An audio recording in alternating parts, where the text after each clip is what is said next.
This is going to be a video tutorial on how to turn off email notifications on the Pinterest app.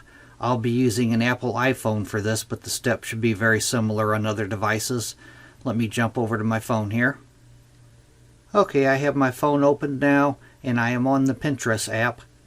To turn off the email notifications on the Pinterest app, the first thing you need to do is tap on your profile icon in the lower right hand corner. Then you will tap on the 3-dot hamburger menu in the upper right hand corner. Then you will tap on settings. And from here you will tap on notifications.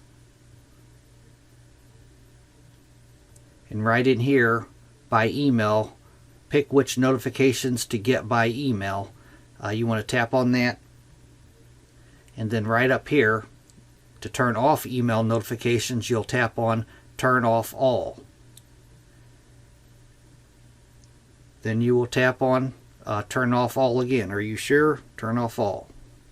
That is how you turn off email notifications on the Pinterest app. Thanks for watching.